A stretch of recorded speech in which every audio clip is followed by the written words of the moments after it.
प्यारे बच्चों, स्वागत है आपका परिकल्पना परीक्षण के इस व्याख्यान में। अपने पिछले प्रकरणों में हमने अध्ययन किया कि किस प्रकार से शोधकर्ता अपने लिए किसी समस्या का एक वैकल्पिक समाधान निकालता है और उस वैकल्पिक समाधान के परीक्षण के लिए आप शून्य परिकल्पना का निर्माण करते हैं। शून्य परिकल्पना के तहत आप यह कहेंगे कि किसी चीज़ को स्वीकृत किया जाएगा या नहीं किया जाएगा, जो कि हमारे शोधकर्ता ने सुझाव दिया था पूर्व में।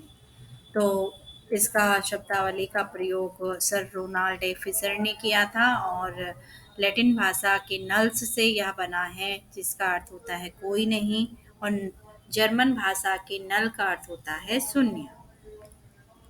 इस आधार पर हमने नल हाइपोथेसिस क्रिएट करके देखी और इसके नेचर को जाना कि ये नॉन डायरेक्शनल होता है, इसमें टोटल टेस्ट का यूज किया जाता है और जब शून्य परिकल्पना अस्वीकृत या अंतर सार्थक शून्य परिकल्पना में अंतर सार्थक नहीं होने पर ये रिजल्ट आ जाता है कि कोई अंतर सार्थक नहीं है, तो शून्य परिकल्पना को क्या कर लिया जाता है, स्वीकृत कर लिया जाता है। ये दो मध्यमानों के बीच में अंतर बताती है, यानी दो समूहों के बीच में अंतर बताती है और इसकी जो विश्वास स्तर है वो निर्धारित कर दिया जाता है 0.05 और 0.01 के लेवल पे। जब 0.05 पे रिजल्ट आपका नल हाइपोथेसिस अस्वीकृत हो रही हो, तो तब आप 0.01 पे भी क्या करते हैं, मेजर करके देखते हैं। इसको सार्थकता अंतर कैसे जांचा जाता है, इसके लिए 4 स्टेप फॉलो करने की बात फर्ग्यूसन महोदय ने की और इसमें हम सबसे पहले नल हाइपोथेसिस क्रिएट करते हैं, फिर उसके बाद सांख्यिकी संश्लेषण विश्लेषण डाटा का करते हैं और मीन और स्टैंडर्ड डेविएशन के आधार पर 0.05 और 0.01 के सार्थकता स्तर विश्वास स्तर पर हम क्या करते हैं, अपनी शून्य परिकल्पना की जांच करते हैं। तो इतना हमने अध्ययन किया और इसके आधार पर हमने जाना कि जो आपका सार्थकता लेवल है वो 1 टेल और 2 टेल या डायरेक्शनल या नॉन डायरेक्शनल वे में टेस्ट किया जाता है। डायरेक्शनल टेस्ट में आपके पहले ही दिशा प्रदान कर दी जाती है कथन में कि अच्छा रिजल्ट है या बुरा रिजल्ट है, अच्छा प्रभाव है या बुरा प्रभाव है।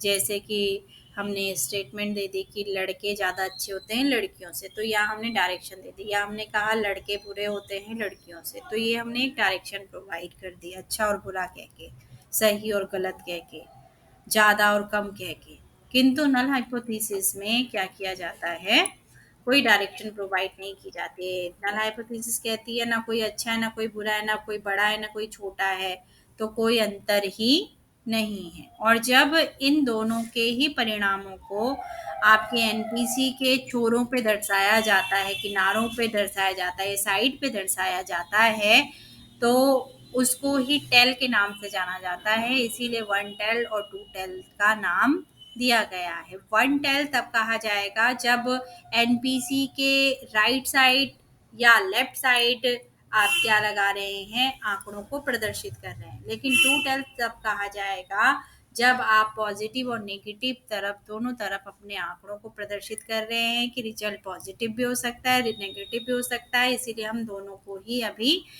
क्या करके देख रहे हैं, मेजर करके देख रहे हैं कि क्या रिजल्ट आएगा। इसके लिए कई बार संभावना बढ़ जाती है कि आपका एरर होने लगे। तो एरर से संबंधित हम डिस्कशन कर रहे थे और हमने जाना कि टाइप 1 एरर कब पैदा होगा और टाइप 2 एरर कब पैदा होगा। टाइप 1 एरर पैदा होगा जब आपकी नल हाइपोथेसिस क्या की जानी चाहिए थी, एक्सेप्ट की जानी चाहिए थी और आपने उसे जानबूझ के रिजेक्ट कर दिया। और टाइप 2 एरर कब होगा, जब आपकी हाइपोथेसिस रिजेक्ट की जानी थी किंतु आपने उसे क्या कर लिया, एक्सेप्ट कर लिया। तो यहाँ पे टाइप 2 एरर क्रिएट हो जाएगा। टाइप 1 एरर को अल्फा एरर भी कहते हैं और टाइप 2 एरर को बीटा एरर भी कहा जाता है। जब टाइप 1 एरर होता है तो आप अपना जो सिग्निफिकेंस लेवल है उसको घटा देते हैं, और जब टाइप 2 एरर होता है तो सिग्निफिकेंस लेवल को बढ़ा देते हैं। क्यों ऐसा करते हैं, इसको हम जानते हैं। टाइप 1 एरर के बारे में एक डेफिनेशन मैंने यहाँ पे ली है गैरेट महोदय की। टाइप 1 एरर में गैरेट महोदय कह रहे हैं कि आपकी नल हाइपोथेसिस क्या थी, सत्य थी, लेकिन आपने उसे क्या कर दिया, रिजेक्ट कर दिया है। आपने क्या कर दिया, उसको रिजेक्ट कर दिया है। तो वहां पर क्या हो जाएगा, टाइप 1 एरर स्टार्ट हो जाएगा। कैसे, उदाहरण के रूप में हमने यहाँ बताया है कि शोधकर्ता ने 0.05 विश्वास स्तर की क्या बनाई, एक परिकल्पना बनाई। उसने सांख्यिकी विश्लेषण करने के पश्चात जो रिजल्ट आ रहा था उसके जो विश्लेषण का प्राप्त मान था, यानी टी और सी आर का जो वैल्यू था वो सिग्निफिकेंस लेवल 0.05 की वैल्यू से क्या था, कम था। मैंने अभी आपको बताया था ना कि जब टी आर और टी का और सी आर का वैल्यू कम होगा 0.05 या 0.01 के वैल्यू से, तो आपकी नल हाइपोथेसिस को क्या कर दिया जाएगा, स्वीकृत किया जाएगा। तो यहाँ पे शोधकर्ता क्या करता है कि उसका रिजल्ट तो आ रहा था कि उसको नल हाइपोथेसिस को स्वीकृत करना था कि कोई सार्थक अंतर नहीं है, किंतु उसने ऐसा नहीं किया और नल हाइपोथेसिस को गलत सिद्ध करने के लिए, नल हाइपोथेसिस को क्या करना चाहता है, वो गलत सिद्ध करना चाहता है कि नहीं अंतर है, वो ये कहना चाहता है। तो उसने अपनी ओर से विश्वास स्तर के वैल्यू को क्या कर दिया, नीचे कर दिया। वो 0.10 पे लेके उसको आ गया, जिसका मान क्या होता है, 1.64 होता है। अब मान लीजिए जो कि वैल्यू आया था आपका 0.05 का वैल्यू होता है कितना, 1.96, ठीक है। और इसने कम किया और कम करके लेके आ गया शोधकर्ता इसको 10 पे, विश्वास स्तर को नीचे कर लिया, जिसका वैल्यू होता है 1.64। तो अब उसने ऐसा क्यों किया, ये एक क्वेश्चन हो गया कि भाई टी का वैल्यू कितना आया होगा जो उसने कम किया और उसकी नल हाइपोथेसिस रिजेक्ट हो गई। तो अब क्या था, 1.96 से छोटा और 1.64 से क्या होगा, वैल्यू बड़ा होगा। तो इसके बीच में मान लीजिए हमारा टी या सी आर का वैल्यू आ रहा है, हमारा वैल्यू आया 1.81, क्या आ गया हमारा वैल्यू, 1.81। जब हम इसे हमारे बनाए गए नल हाइपोथेसिस को निश्चित किए गए सिग्निफिकेंस लेवल पे देखते हैं तो हमारा टी वैल्यू कम हो गया है, किससे, 0.05 के वैल्यू से। तो इस आधार पे क्या किया जाना चाहिए था, नल हाइपोथेसिस को एक्सेप्ट किया जाना चाहिए था। लेकिन शोधकर्ता ने क्या चाहा कि मैं नल हाइपोथेसिस को क्या कर दूं, रिजेक्ट कर दूं और ये दर्शाऊं कि अंतर आ रहा है भाई। तो इसको करने के लिए उसने क्या किया, उसने सिग्निफिकेंस लेवल को ही कम कर दिया। अब क्या हो गया, आपका टी बड़ा हो गया, और जब टी बड़ा होगा सिग्निफिकेंस लेवल से तो नल हाइपोथेसिस क्या हो जाएगी, रिजेक्ट हो जाएगी, और वो दर्शाएगी कि दो मध्यमानों के बीच में अंतर आ रहा है, लड़के और लड़कियों में अंतर है।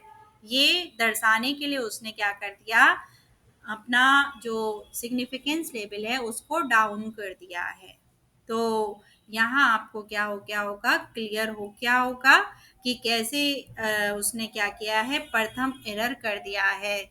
हाइपोथेसिस सेलेक्ट हो रही थी लेकिन उसने क्या कर दिया, उसको रिजेक्ट कर दिया है यहाँ पे।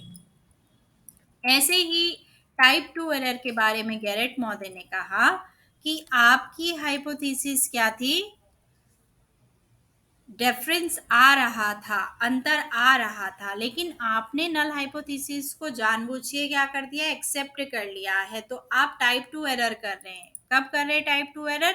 जब आपकी नल हाइपोथेसिस में अंतर दर्शाया जा रहा था, वो स्वीकृत कर रहा था कि अंतर है, लेकिन आपने क्या कहा कि सार्थक अंतर है ही नहीं, और आप इस बात को क्या कर रहे हैं, मानने पे लगे हुए हैं और मनवाना चाहते हैं, जबकि रिजल्ट दिखा रहा है कि अंतर है, लड़के और लड़कियों में अंतर है, और आप कह रहे हैं लड़के और लड़कियों में कोई अंतर है ही नहीं। इसी बात को आप स्वीकृत करना चाहते हैं जो आपने नल हाइपोथेसिस बनाई है, जबकि रिजल्ट कह रहा है कि नल हाइपोथेसिस को क्या कर दिया जाए, रिजेक्ट कर दिया जाना चाहिए।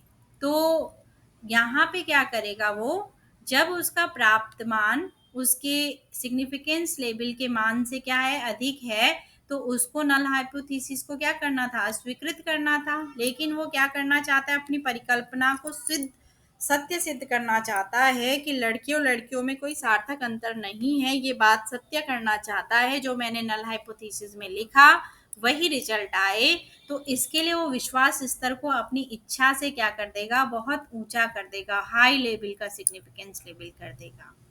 तो ऐसी स्थिति में जो आपका टी का वैल्यू है स्वतः ही क्या हो जाएगा, कम हो जाएगा, और आपकी नल हाइपोथेसिस एक्सेप्ट हो जाएगी। उदाहरण के लिए वैक्सीनेशन का हमने उदाहरण लिया है, लेकिन मैं इसको आपको अलग से भी समझा देती हूँ।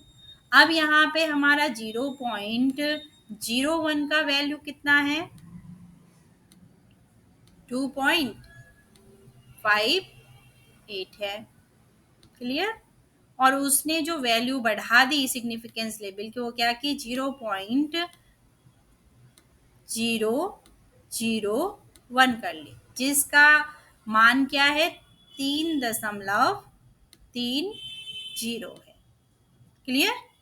उसने क्या किया, जो 0.01 का सार्थकता स्तर का मान था उससे बढ़ाकर उसे 0.001 कर दिया, जिसकी वैल्यू थी 3.30। अब क्या हुआ कि उसका जो टी का क्या था, वैल्यू था, वो क्या आया होगा, इतना अ, अधिक आया होगा, किससे, 2.58 से। तो वो चाहता है कि ये क्या हो, 0.01 पर एक्सेप्ट हो जाए, तो उसको क्या होना पड़ेगा, 3.30 से कम होना पड़ेगा। तो जो आपका टी का वैल्यू था, मान लीजिए वो वैल्यू था 2.91। जब टी का वैल्यू ज्यादा होता है निश्चित सार्थकता स्तर के मान से, तो नल हाइपोथेसिस को क्या किया जाना चाहिए था, नल हाइपोथेसिस को रिजेक्ट किया जाना चाहिए था। ये मान लेना था कि लड़के और लड़कियों में सार्थक अंतर है, लेकिन शोधकर्ता ये चाहता है कि नल हाइपोथेसिस बनाई गई है कि लड़के और लड़कियों में कोई सार्थक अंतर नहीं है, यही बात सत्य सिद्ध हो। तो अब वो किसका, वो टी के वैल्यू को तो नहीं चेंज कर सकता है, तो वो किसको चेंज कर देगा, सिग्निफिकेंस लेवल को बढ़ा देगा, और बढ़ाने से टी का लेवल अपने आप क्या हो जाएगा, नए सिग्निफिकेंस लेवल के वैल्यू से कम हो जाएगा, और टी के वैल्यू कम होते ही आपकी नल हाइपोथेसिस क्या हो जाएगी, रिजेक्ट हो जाएगी। तो यहाँ पे उसने क्या कर दिया है, टाइप 2 तरीके का एरर कर दिया है। अब बात आती है दोनों एरर में कौन सा एरर बहुत डेंजर है। तो दोनों एरर में टाइप 1 एरर बहुत डेंजर होता है, इसको कभी भी नहीं किया जाना चाहिए। जो रिजल्ट आ रहा है और उस रिजल्ट में आप बहुत क्या कर रहे हैं, परिवर्तन कर रहे हैं। टाइप 2 एरर भी नहीं किया जाना चाहिए, लेकिन साइंटिफिक रिजल्ट कई बार ऐसा होता है कि आपको सोसाइटी के भले के लिए कोई ऐसी चीज है जिसको कि आपको क्या करना पड़ेगा, दर्शाना पड़ेगा, तो वहां आप टाइप 2 एरर मतलब आप लेवल ही तो बढ़ा रहे हो, तो उतना शुद्ध रिजल्ट आपके पास आएगा, तो उस लेवल का कोई इफेक्ट नहीं पड़ेगा। लेकिन लेवल डाउन करना ये अपने आप में एक बहुत बड़ा क्या माना जाता है, त्रुटि माना जाता है। इसीलिए टाइप 1 एरर को पहले स्थान पर रखा गया, टाइप अल्फा एरर भी जिसे कहा जाता है। तो इस एरर को से बचने के लिए शोधकर्ता को क्या करना चाहिए, उसको लेबल कम ना करके उसे अपने डाटा का साइज बढ़ा देना चाहिए। उसे जो एक्सपेरिमेंट का अवलोकन जो कर रहा है उसके अधिक क्वांटिटी में उसे बढ़ा देना चाहिए, जिससे क्या होगा, 0.05 पे ही रिजल्ट मेजर किया जाएगा, अपेक्षाकृत उससे कम करने के तो कम ना करके डाटा का साइज़ बड़ा करेंगे, तो डाटा का साइज़ बड़ा होगा तो आपका जो सार्थकता का विश्वास स्तर है वो बना रहेगा, आपकी मानक त्रुटि स्टैंडर्ड जो एरर होता है वो हट जाएगा सैंपल का, और उसके हटते ही डाटा की विश्वसनीयता बढ़ जाएगी, और विश्वसनीयता के बढ़ने से आपका टाइप 1 एरर का प्रॉब्लम खत्म हो जाएगा।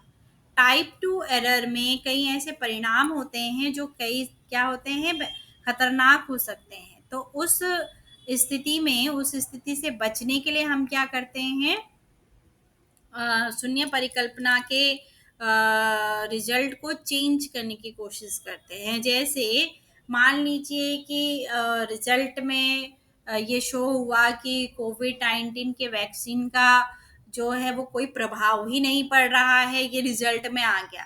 लेकिन आपने देखा कि उसका प्रभाव क्या था, पड़ रहा था, और बिल्कुल भी उसको ख़त्म कर दिया जाए, वैक्सीन वैक्सीन को बंद कर दिया जाए, इससे अच्छा है कि वो शरीर पे कुछ मात्रा में इम्पैक्ट डाल रही है, तो इस रिजल्ट को दर्शाना है यदि हमें, तो ये बताने की जगह कि भाई कोई प्रभाव ही नहीं पड़ रहा है, कुछ स्तर तक उसका इम्पैक्ट पड़ रहा है, उस दवाई को बंद ना किया जाए, तो आप क्या कर रहे हैं, टाइप 2 एरर की तरफ चले गए। लेकिन इसको भी नहीं किया जाना चाहिए, रिजल्ट जैसा आ रहा है उसको वैसा प्रस्तुत कीजिए, ना टाइप 1 किया जाना चाहिए ना टाइप 2। जब आप टाइप 1 को बैलेंस करते हो तो टाइप 2 करने लग जाते हो, और जब टाइप 2 को बैलेंस करते हो तो टाइप 1 एरर में प्रविष्ट हो जाते हो। इसीलिए आवश्यक है कि दोनों ही प्रकार के त्रुटियां न्याय दर्श में सैंपल में नहीं की जानी चाहिए, जो रिजल्ट एक्चुअल में आ रहा है उसी रिजल्ट को प्रदर्शित किया जाना चाहिए। तो ये था हमारा आज का लेक्चर, तो इतना ही हम अध्ययन करेंगे। धन्यवाद।